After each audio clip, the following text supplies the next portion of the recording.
ஆரம்பமாகிறது 2016ஆம் ஆண்டு.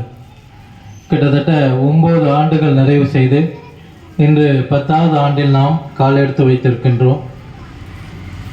இத்தனை காலங்களில் இந்த ஊரில் நடக்க வேண்டிய பணிகள், நடக்காமல் விடுபட்ட பணிகள், இவை அனைத்தையும் இந்த ஊருக்காக, இந்த ஊர் மக்களுக்காக, இந்த ஊர் மக்களின் நலனுக்கு இதனை கேட்க வரமாட்டார்களா என்ற ஏக்கங்கள் இருந்த சமயத்தில் இங்கே அதிகமான அரசியல் கட்சிகள், இயக்கங்கள் இருந்தாலும் கூட நாம் எதையும் சாராமல், எதன் பக்கமும் நிற்காமல், நியாயம் ஒன்றே நம்முடைய குறிக்கோளாக இருக்க வேண்டும் என்கின்ற எண்ணத்தின் அடிப்படையில் ஆரம்பிக்கப்பட்டதுதான் இந்த மெகா அமைப்பு. இந்த மெகா அமைப்புடைய தொலைத்தொடர்பு சேனல் தான் நடப்பது என்ன அப்படிங்கிறத வாட்ஸ்அப் மூலமாகவும் மற்றும் சோசியல் மீடியாக்களில் என்னென்ன இது இருக்கோ, இப்போ உதாரணமாக ஃபேஸ்புக்கு, டெலிகிராம், இது மாதிரி பல விதங்களில் இந்த நடப்பது என்ன தற்கால நடைமுறையின் பிரகாரம் சோசியல் மீடியாவில் நம்ம மிகுந்த விறுவிறுப்போடு இயங்கி வந்து கொண்டிருக்கின்றது. இப்போ கடந்த கால பணிகள் அப்படின்னு பார்த்தீங்கன்னா, முக்கியமாக நமது ஊரில் போக்குவரத்து நெரிசல் மிக அதிகமாக இருந்த காலகட்டம். இஷ்டத்துக்கு பைக் அங்கங்கே பார்க் பண்ணிட்டு போயிடுவாங்க, ஊருக்குள்ளே பஸ்ஸே வராது. இது மாதிரியான சூழ்நிலைகள் மிக அதிகமாக இருந்த காலகட்டத்தில் அதற்காக பள்ளிக்கூட மாணவர்களை இணைத்து கொண்டு நம்ம அதற்கான பேரணி நாம் நடத்தினோம். அந்த பேரணி மூலம் மக்கள் விழிப்புணர்வு அடைந்தார்கள். எந்த அளவுக்குன்னா, இப்போ ஒரு பைக்கு ரோட்டில் நிப்பாட்டு போகிறாங்கன்னா நம்ம சொல்கிறதுக்கு முன்னாடியே மக்கள் இதை நீங்கள் எடுத்துருங்க, இதனால் நம்ம ஊருக்கு பஸ்ஸுகள் வராதுன்னு சொல்லி அவங்களே சொல்கிற அளவுக்கு இதை நம்ம விழிப்புணர்வுகளை ஏற்படுத்தணும். அதே போல் காயல் பண்ணத்தை புறக்கணித்து சென்ற அதிகமான பேருந்துகளை நம்ம ஊருக்கு முக்கியமான நேரங்களில், முக்கியமாக இரவு நேரங்களில் நமது ஊருக்கு பேருந்துகள் எதுவுமே வராது. இப்போ மதுரை, திருச்சி போன்ற இடங்கள்லேருந்து வரக்கூடிய பெண்கள் மிகுந்த சிரமத்துக்குள்ளானாங்க.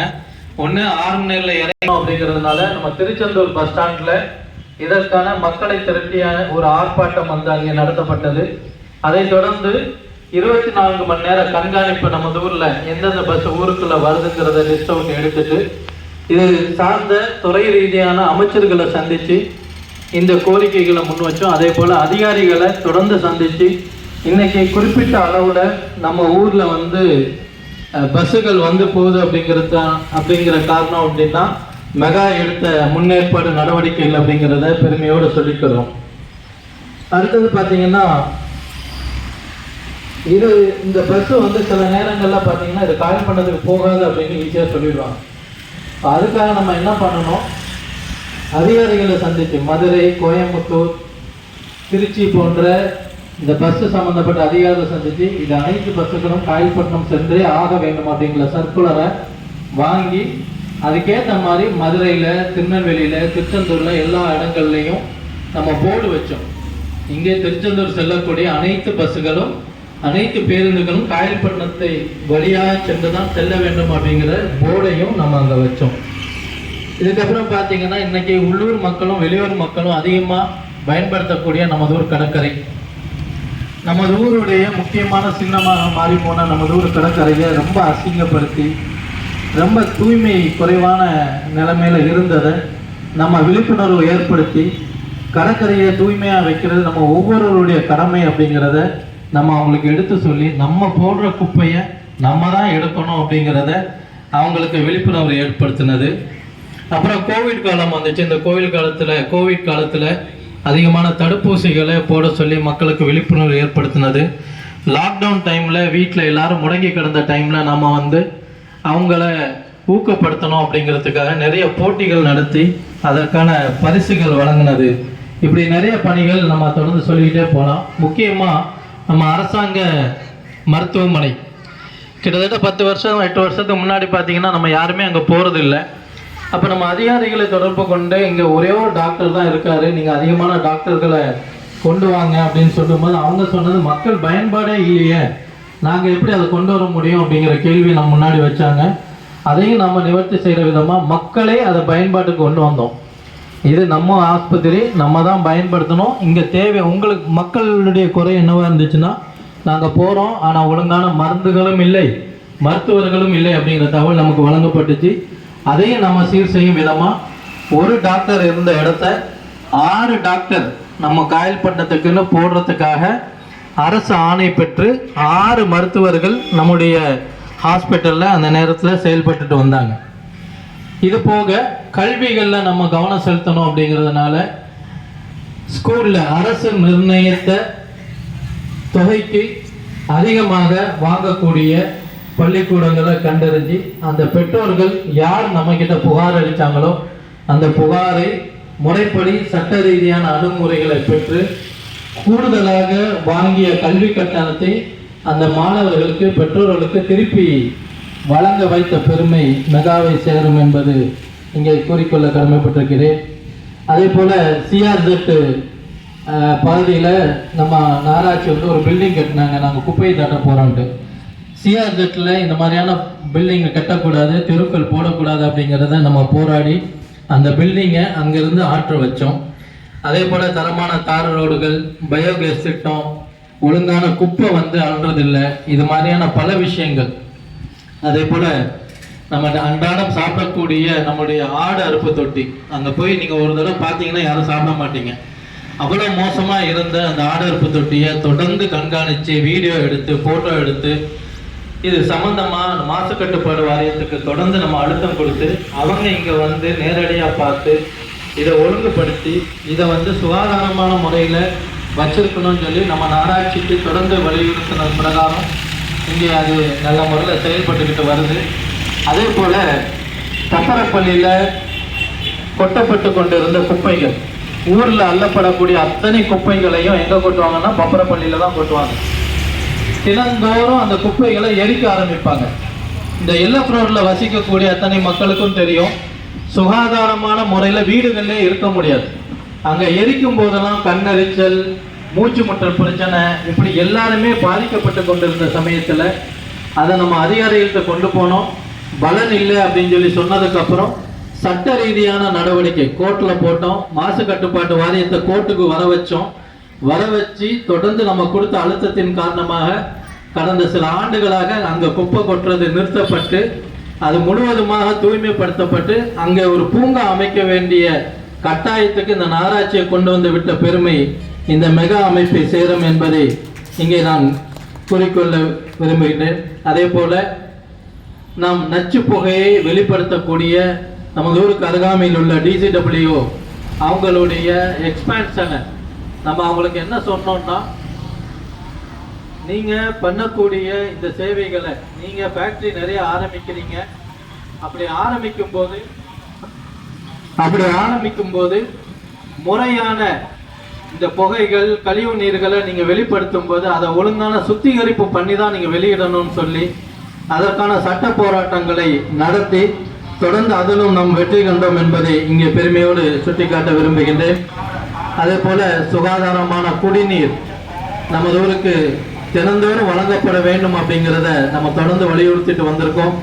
2ஆம் குடிநீர் திட்டம் இன்ன வரைக்கும் முறைப்படி செயல்படுத்தப்படலை அப்படிங்கிறத நம்ம தொடர்ந்து வலியுறுத்திட்டு வரோம். அது சம்பந்தமான அமைச்சர்கள்ட்ட கடந்த முறை கூட நம்முடைய தமிழ்நாட்டுடைய துணை முதலமைச்சராக இருக்கக்கூடிய மாண்புமிகு உதயநிதி ஸ்டாலின் அவர்களை நேரில் சந்தித்து நமது ஊருக்கான முக்கியமான தேவைகளையும் முக்கியமாக இந்த 2ஆம் குடிநீர் திட்டத்தை பற்றி அவர்களிடம் எடுத்து சொல்லக்கூடிய வாய்ப்பு அமைந்தது.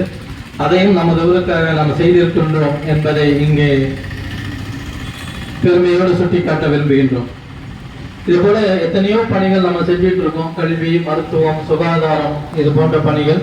இப்ப தற்போது பார்த்தீங்கன்னா முக்கியமா நம்ம சொல்ல போறது, அதே போல நம்முடைய கவர்மெண்ட் ஹாஸ்பிட்டல்ல டயாலிசிஸ் சென்டர் அமைப்பதற்கு முழுவதுமாக நம்மளுடைய கோரிக்கையின் அடிப்படையிலேயே அங்கே அமைக்கப்பட்டது என்பதையும் இங்கே சுட்டிக்காட்ட கடமைப்பட்டிருக்கின்றோம். அதே போல பிரதான வீதிகளில் மெயின் ரோட்ல கட்டப்படக்கூடிய புதிய கட்டிடங்கள் வந்து பார்க்கிங் வசதி இல்லாம கட்டுறாங்க. அதை நம்ம முறையிட்டு அதுக்கான அதிகாரிகளிடம் இது சம்பந்தமான ஆர்டிஐ தகவல்கள் அனைத்தையும் பெற்று நம்ம அது சம்பந்தப்பட்ட அமைச்சர்களிடம் கொண்டு சென்று இப்போ அதற்கான சட்ட போராட்டத்தையும் துவங்கி இருக்கின்றோம் என்பதை இங்கே சொல்லிக்கொள்ள கடமைப்பட்டிருக்கின்றேன். இதுவரை இரத்த தான முகாம்கள் மெகா சார்பாக 47 இரத்த தான முகாம்கள் நடத்தி இருக்கின்றோம். இதில் பெண்கள் உட்பட கிட்டத்தட்ட 2000க்கு மேற்பட்ட நமது ஊர் மக்கள் இரத்த தானம் செய்து வருகிறார்கள் என்பதை மிகுந்த மகிழ்ச்சியோடு இங்கே நாம் தெரியப்படுத்திக் கொள்கின்றோம். இரத்த தானம் செய்வதால் ஏற்படக்கூடிய நன்மைகள், அவர்களிடம் இருந்த அந்த அச்சங்களை போக்கி இரத்த தானம் செய்வதால் ஏற்படக்கூடிய நன்மைகள் அத்தனையும் நாம வந்து அவங்களுக்கு விளக்கி சொல்லியிருக்கோம். இதன் மூலமா கடந்த வருடங்கள்ல தூத்துக்குடி மாவட்டத்திலேயே அதிகமான இரத்த தானம் செய்தது பட்டியலில் நம்மளும் இருக்கிறோம்னு சொல்லி நம்மளுடைய மெகா உறுப்பினர்களை சென்னைக்கு தலைமைச் செயலகத்துக்கு அழைத்து மரியாதைக்குரிய சுகாதாரத்துறை மருத்துவத்துறை அமைச்சர் அவர்களின் கைகளால் நமக்கு விருது வழங்கப்பட்டது என்கின்ற நல்ல செய்தியும் இங்கே பதிவு செய்து, அதே போல் நம்முடைய மாவட்ட ஆட்சித்தலைவர் அவர்களும் நம்மை அழைத்து அதற்கான விருதுகளை தூத்துக்குடி மாவட்ட ஆட்சியர் அலுவலகத்தில் வைத்து வழங்கியுள்ளார் என்பதையும் பெருமையோடு நினைவு கூர்ந்து, அதே போல கல்வி பணிகளிலும் சமூக பணிகளிலும் நாம் தொடர்ந்து செயல்பட வேண்டும் என்கின்ற எண்ணத்தில் இது போன்ற சுதந்திர தின விழா கொண்டாடும் போது நமது ஊரில் படிக்கின்ற மாணவர்களை, அதிக மதிப்பெண்கள் எடுத்த மாணவர்களை அழைத்து அவர்களுக்கு பண பரிசும் கேடயமும் விருதும் வழங்கி அவர்களை கௌரவப்படுத்துகின்றோம். அதே போல சமூகத்தில் ஏற்படக்கூடிய பிரச்சனைகளை களைவதற்காக குரல் கொடுக்கக்கூடிய சமூக ஆர்வலர்கள் என்கின்ற விருதுகளையும், போதை ஒழிப்பு போன்ற ஆர்டிஐ மூலம் தகவல்கள் பெறுவது எப்படி என்கின்ற இது போன்ற தளங்களில் செயல்படக்கூடிய நமது ஊர் மக்களை கௌரவப்படுத்தும் விதமாக தொடர்ந்து ஒவ்வொரு குடியரசு தினத்தன்றும் விருதுகள் வழங்கி கௌரவிக்கப்பட்டு வருகிறது. அதேபோல் இந்த நிகழ்விலும் அதற்கான விருதுகள் வழங்கப்பட இருக்கின்றது என்பதையும், இதைத் தொடர்ந்து தெருநாய்க்கள் பிரச்சனை, குப்பை பிரச்சனை, இது போன்ற பல பிரச்சனைகளை நாம் தொடர்ந்து அதற்கான மக்களுக்கும் அரசுக்கும் இடையான பாலமாக நின்று செயல்பட்டு தொடர்ந்து நாம் பணியாற்றுவோம். இந்த பணிகள் எங்களால் மட்டும் செய்து முடிக்க முடியும் என்றால் அது முடியாத காரியம். பொதுவாக மக்கள் மத்தியில் இந்த 8 வருஷத்தை நம்ம செஞ்ச சாதனைன்னு பார்த்தீங்கன்னா ஒரு மிகப்பெரிய விழிப்புணர்வை நம்ம ஏற்படுத்தியிருக்கோம். எந்த மாதிரி அப்படின்னு பார்த்தீங்கன்னா, சாதாரணமாக ஒரு அரசு அலுவலகத்திலோ இல்லை ஒரு தனியார் துறையிலோ எங்கேயாவது ஒரு குற்றம் நடந்துச்சுன்னா, தங்களுக்கு அநீதி இழைக்கப்படுது அப்படின்னு தெரிஞ்சதுன்னா, பெண்களும் சரி ஆண்களும் சரி அங்கே சொல்லக்கூடிய விஷயம், நீங்கள் இது போல் செஞ்சீங்கன்னா நாங்கள் நடப்பதனால சொல்லிடுவோம், மெகால நாங்கள் அதற்காக புகார் செய்வோம், அவங்க எங்களுக்காக வந்து தட்டி கேட்பாங்க அப்படிங்கிற அந்த உணர்வை நம்ம வந்து ஏற்படுத்தியிருக்கோம்.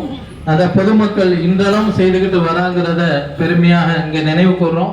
உங்கள் எல்லாரிடமும் நான் கேட்டுக்கொள்கிற விஷயம் இதுதான், யாருக்கோ வந்தது அப்படின்னு நினைக்காம இது அத்தனையும் நம்முடைய உரிமைகள். ஏன்னா நம்ம வரி கட்டுறோம், அத்தனைக்கும் நம்ம வரி கட்டுறோம். நம்ம ரோட்ல நம்ம போற பஸ்ஸு, நம்ம போகக்கூடிய வாகனங்கள், 2 சக்கரம் 4 சக்கர வாகனங்கள் அத்தனைக்கும் வரி கட்டுறோம். ரோடு தரமானதா இருக்கணும், சுகாதாரமான குடிநீர் கொடுக்கணும்.